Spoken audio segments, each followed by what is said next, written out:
What's up, guys? Dustin Heiner here with Master Passive Income, and I want to talk to you about earnest money. And in real estate, what is earnest money, how to actually pay it, who gets it, and all that great stuff. Now, I get this question all the time from my real estate coaching students. See, I have the Real Estate Wealth Builders membership, where I literally coach people how to actually invest in rental properties and real estate. And this question comes up all the time. But let me go ahead and answer it so that you can understand what earnest money is. Now, the first off, earnest money is basically you putting down a deposit on a house. Let's say you go to a house as seller and say, I would like to buy your house. Here is an offer. Well, the seller looks at your offer and says, okay, that's great, but I need you to put some money down to make sure that you have skin in the game, or that you're going to make sure that you're going to go through with it. And if you don't go through with it, I get that earnest money. It's basically, like I said, a deposit. If you do not follow through, the seller gets that deposit or gets that earnest money. There's a lot to go over, like if it's required, how much is required, and all that sort of stuff. So we'll get into that. And also, I want to show you how to quit your JOB, that just over broke job, by investing in real estate rental properties so you never, ever have to work a job again. And in the description, I actually have a free course I'm going to give you. Go to masterpassiveincome.com/free course. Well, I will show you how to invest in rental properties, buy right properties, find properties, fund or get money for the properties, make it an automatic business, and quit your job. So make sure you get that free course, that free real estate investing course, right away. Now, I know I talked about this just a little bit, but what is earnest money? Well, it's really just a monetary way to hold your place in purchasing anything, like a property. Earnest money could be for anything, but we're talking about real estate specifically right now. So if you're going to buy a house, usually what they're going to say is, we need you to put down a deposit. Well, if you put down $1,000 deposit or earnest money, that gets held by a third party. That third party is called the title company. That third party is going to hold onto that money. And if you do not go through with purchasing the property, now I know there's stipulations and different things like inspection reports, which we can absolutely get out and get our money back, which I'll get into in just a second. Watch a little bit later in the video. I'll show you how to get out of, having your earnest money taken from you. But if you do not follow through with anything and you do not get the purchase the property, they get that. The seller gets that deposit. It's basically good faith. You saying, I will go through with purchasing the property. And if I don't, you get this money to make sure that you are well compensated for the time. Because I know you want to sell it, but if you don't sell it in these 30 days, to me, you have to be paid for your time. So that's what earnest money actually is. Now, how much is the earnest money, or how much should it be? And at the same time, is it required? Well, let me answer the second question. Number one, earnest money is absolutely not required. I bought 30 plus homes, and I would say about half of them I put earnest money down. Some of them are as little as like $500 down, which is totally fine. But is it required? No, absolutely not. It's only required if the seller says, I will only accept offers, and you have to put an earnest money down. And the earnest money is not absolutely required. It'll only depend on the seller. Now, how much would you actually spend in earnest money or have to put down? Now, this also varies, and honestly, it varies on area of the country, like different cities and different states. They, I guess, have a somewhat, quote unquote, not a rule or a law, but like a general standard for how much they actually put down. But a good rule of thumb would be maybe 1% up to $1,000. Now, if you're buying a house for $100,000, you put 1% down, that'd be $1,000. But if you're buying a $50,000 house, 1% would be $500. They might want you to spend a little more. But here's what the interesting thing is. And I tell you this is a huge pro tip I'm going to give you. I give all my real estate investing students.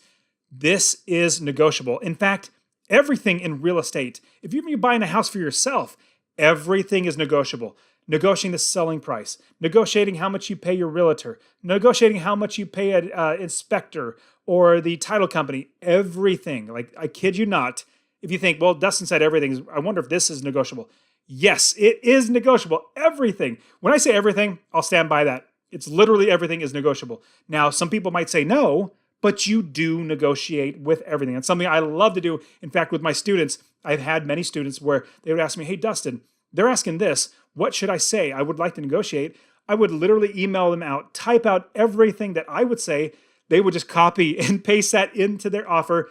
and they'd save $20,000 or $30,000 because of what I say. I love helping my coaching students do that. If you're interested in coaching, I actually want to help you. Go to masterpassiveincome.com/coaching. It should be in the description as well. But if you go to my site at the very top, you'll see real estate coaching. I want to coach you. I'm going to show you how to do that. And like I said, the amount of money is negotiable, so you can negotiate. Let's say the seller wants you to put down $2,000 or $2,500 as a deposit. You're like, shh, that's a lot of money. How about $500? Like literally go that low. And if they say, no, let's do $1,500, they're going to negotiate. They're going to come back because they know everything's negotiable. You might be the only one not knowing that everything's negotiable. So you need to make sure you're always negotiating. So what it comes down to, they may require something. You come back and say, well, I don't want to spend that, or that's not the right amount. Let's do this instead. So I would strongly suggest at most $1,000. I personally would not put anything above $1,000 as earnest money on any property. Now, here's a huge caveat, a huge pro tip, but a huge thing that I just remember this. I have to say this right now. Never, never, never give your earnest money directly to the realtor, their realtor, the selling realtor, or the homeowner. Never get it directly to them. They can literally walk away with that. Who you want to give it to is when you open escrow with a title company. That's who you want to give the money to. And if you are working with a wholesaler, I love wholesalers. Wholesalers are fantastic, but they might say $2,000 down. Will lock in this deal. Will you get this deal? Like, no, I don't give you $2,000. If it's a good deal, I'm going to go through with it. So always, always, always, any earnest money that you give. This is a huge pro tip by you. You're like, this is worth everything that you're paying for this video. In fact, just subscribe and that'll be payment enough for the video. I want to tell you that never, ever give money to anybody else other than your title company, because let's say there's a bad inspection. There's the termites and it's literally destroying and you couldn't see anything, but the inspector found that. Well, you're going to back out the deal, or what I would suggest is lower your purchase price, your offer down lower to fix that problem. If they don't accept, then you can back out. But if you've already given the money to the seller or the wholesaler or somebody else, you're not going to be able to get that back. You're going to have to go through a lawsuit, which is going to cost even more money than the actual earnest money is actually put down. If you go with the title company, they're more than likely, they're not on your side or the other side. They're on both of your sides. And so they're just going to say, the letter of the law, it does this, or it says this in the contract. Good, we're giving it back. So this is a huge, huge pro tip. So like I said, it's free for you. It's really good coaching stuff. Hit that subscribe to help me out. That's all payment I would need. Now, this is really what you've been waiting for. Is earnest money negotiable? Here is a way that you can always make it negotiable. And I'll even give you a pro tip on how to make sure that it's almost foolproof. Now, I'm not guaranteeing that's going to be foolproof because there will be stupid people out there, but this is what you want to do. I'm going to give you some huge pro tips here. Number one, you're going to give it to your title company. We just talked about that. You want to make sure you're giving it to them. But here's what you do when you enter into a contract. Every single real estate contract that you get into, you must, it's mandatory. Like say, Dustin told me to do this, I better do this. Get a 10-day inspection period. Now, don't put 10-day homeowner's roof inspection period. Like you want to be as vague as possible. Do not be specific on this inspection period. Just put 10-day inspection period. That is going to allow you to back out and get your money back, all your earnest money back out of the deal in that 10-day period. Now, here is the super pro tip. This is going to save you loads and loads of money.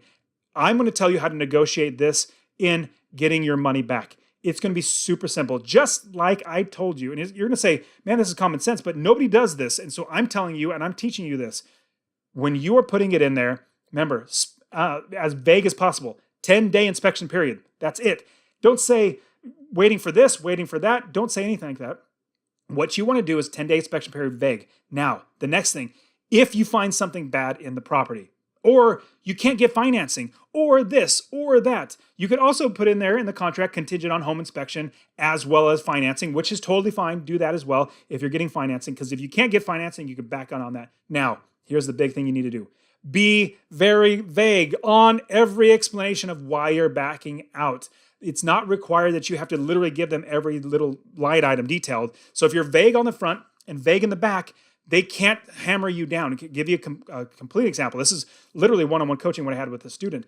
They put in there contingent on getting a refinance or getting a finance to buy the property.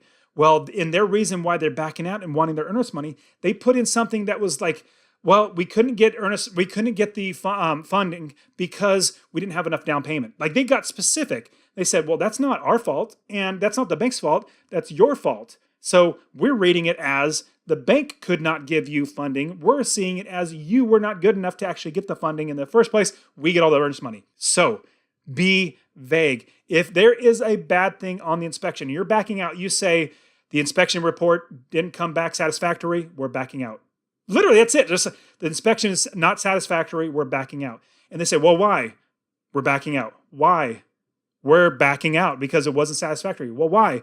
That's it. We're just backing out. We're backing out. You're not required to tell them specifically what it is. If you do tell them, they have ammunition to come back to you and say, well, no, in fact, it's not this, it's not this, it's not this. In fact, it's you. You don't want that. Be as vague as possible. This is the best way to actually make sure you back out and get your money back. Now, another question is, well, when do you actually pay the earnest money? Well, it really comes down to as soon as you put in the offer in, and as soon as it's accepted, and once you start escrow, that money goes to the title company. So it's right, boom, boom, boom. It starts the inspection period. You put in the money in the title company. It starts the inspection period. So there's much more to talk about, and I teach about all this inside of my Real Estate Wealth Builders group coaching. I am super appreciative of you being here. Remember to subscribe and like this video and hit the notification bell because I'm releasing videos all the time for you and showing you how to invest.